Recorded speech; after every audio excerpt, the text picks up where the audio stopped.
Vivere e raccontare, l'episodio numero 330 était il 15 et 40 de le 11 mai 2022. Des studios télévisifs d'Arachne TV, Chiara Buccini, avec nous aujourd'hui Denise Alfonso, autrice du livre La digue de Veuve, La diga delle vedove, pubblicato con Arachne Editrice en novembre 2014 pour la collana Mappamondi. Vivere e raccontare è il formato imaginé par Joachim Honorati et Augusto Zucchi qui permet aux auteurs de raconter les œuvres. Bon après-midi, Madame Alfonso, et merci d'être avec nous. Bonjour, bonjour pareillement. Je suis heureuse d'être là avec vous pour vous raconter un peu mon livre. Ouais. Comment ce livre et pourquoi vous avez décidé de raconter cette histoire? En fait, c'est une très longue histoire. J'étais victime d'un régime Khmer Rouge, d'un régime génocidaire.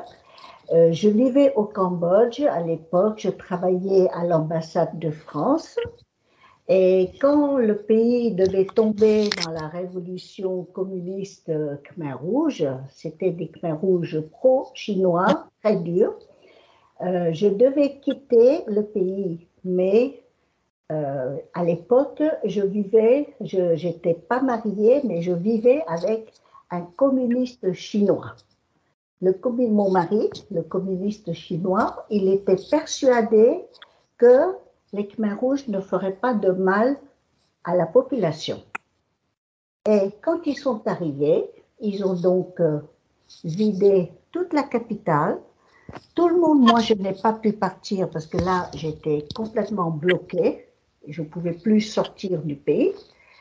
Et nous étions tous emmenés dans les campagnes, les forêts, pour faire des travaux.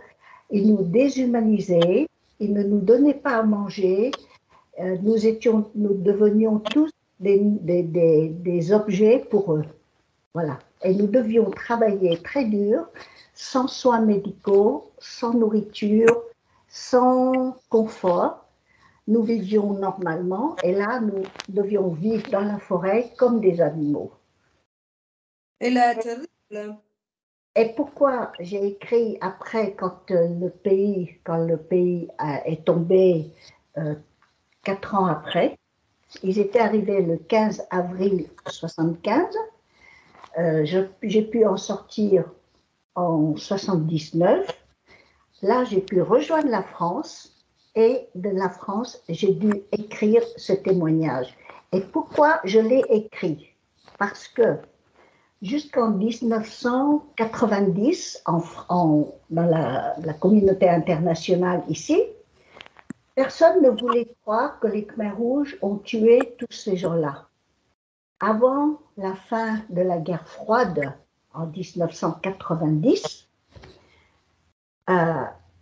même les intellectuels gauchistes européens comme fait de mal à personne. Et c'est là que moi j'ai dit, ce n'est pas possible, je dois écrire pour que tout le monde sache ce qui s'est passé. Madame Alfonso, pourquoi est-il important de continuer à raconter et ne pas oublier? Il faut raconter pour que ce qui s'est passé reste dans la mémoire de l'homme. Parce que l'homme n'a pas de mémoire. On oublie très vite. Regardez aujourd'hui ce qui se passe en Ukraine. Ça recommence et l'homme continue à tuer sans savoir pourquoi. Par idéologie, il tue. Par idéologie, ils assassinent une population qui n'a rien à voir, qui est innocente. Pourquoi la société et les hommes voulait-il plutôt oublier la dictature? Ah, mais il ne faut pas oublier la dictature. Les gens qui disent qu'il faut oublier, non. Il faut tous les jours en parler. Il faut que ça reste dans la mémoire. On peut peut-être aujourd'hui dire, on va pardonner, mais il ne faut pas oublier. Parce que la mémoire, un pays qui n'a pas de mémoire, c'est un pays qui n'a pas d'histoire. Donc, la mémoire est très importante pour un pays, pour un peuple. Même si moi, je ne suis pas cambodgienne 100%, je suis quand même quelque part liée au Cambodge. Madame Afonso, qu'est-ce que signifie pour elle cet livre? Pour moi, le livre, c'est un témoignage très important. Il a été utilisé comme pièce à conviction dans les deux procès qui s'étaient tenus au Cambodge. Le premier procès qui était organisé par les Vietnamiens, les Cambodgiens pro-vietnamiens, on n'en a pas tenu compte. Mais le deuxième procès qui était organisé par l'ONU en 2007-2008, j'étais partie civile dans le deuxième procès. Et mon livre est versé comme pièce à conviction dans le procès organisé par l'ONU à Phnom Penh. Et à partir de là, dès qu'il y a eu le procès en 2007, à partir de ce moment-là, plus personne n'a pu dire que les Khmers rouges n'ont pas tué de gens. Parce que toutes les preuves sont là, on a des preuves, on a tout ce on voit ce qu'ils ont fait pendant 4 ans. Vous voyez, et grâce à ce procès, aujourd'hui, tout le monde voit clair. L'importance de raconter une histoire. Pardon? C'est important raconter une histoire. Madame Afonso, que pensez-vous de la situation actuellement en Ukraine? La situation actuelle en Ukraine est complètement similaire à celle qui s'est passée au Cambodge à l'époque. On vient, on assassine une population sans vraie raison, ou alors que pour des raisons idéologiques. Et donc aujourd'hui, la situation est intenable. Elle ne devrait pas exister. Cette guerre ne devrait pas exister. Mais qu'est-ce que peuvent faire les institutions internationales? Elle est impuissante. Actuellement, en Cambodge, qu'est-ce qu'il passe? C'est-à-dire, depuis 40 ans, je ne suis pas retournée là-bas. Mais je suis les actualités, je regarde les informations, et le pays est toujours dirigé par un dictateur qui est Hun Sen. Depuis 35 ans, il est au pouvoir et on ne peut pas le virer de là, si on veut dire. Voyez, parce que le pays est sous une organisation qui fait en sorte qu'il est là, il est élu, il a la majorité et personne ne peut le faire partir. Madame Afonso, les dictatures sont toutes égales. En Cambodge, en Russie, sont dictatures.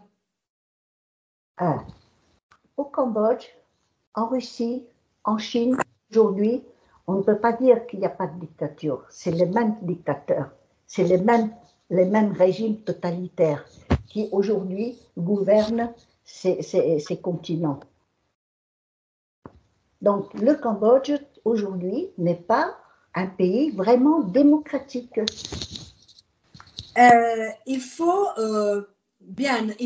donc parler de dictature et de ce qui alors vivent les populations avec la dictature. C'est-à-dire, aujourd'hui, on doit dénoncer ces dictatures. Mais les dirigeants qui sont en place ont le pouvoir, ils sont tellement forts que la population ne peut rien. Et donc, la population se contente de vivre, elle se contente de dire, oh, là, aujourd'hui, peut-être que je vais mourir, donc je vais continuer à vivre. Peu importe les dirigeants en place, ils ne se bagarrent plus. En fait, l'Asiatique, le Cambodgien, il est un peu fataliste. Il est fataliste et il ne veut plus se battre. Merci, Madame Afonso, pour être été avec nous, à vivre et raconter. Madame Denise Afonso est l'actrice de La Veuve de La Digue de Veuve. La Digue des Veuves. Pubblicato con Arachne Editrice. Merci, Madame Alfonso. Oui, je vous en prie, ça me fait plaisir. Et puis pour moi, il faut vivre, pour moi, il faut continuer à raconter et raconter. Il faut toujours, pour que la mémoire reste toujours là. C'est très important, c'est très important. C'est très important de raconter pour n'oublier pas. Voilà, absolument. Pas la dictature. Tout à fait, tout à fait. Merci à Madame Denise Afonso, merci à notre téléspectateur et bonne soirée. Merci beaucoup, bonne soirée, merci, au revoir.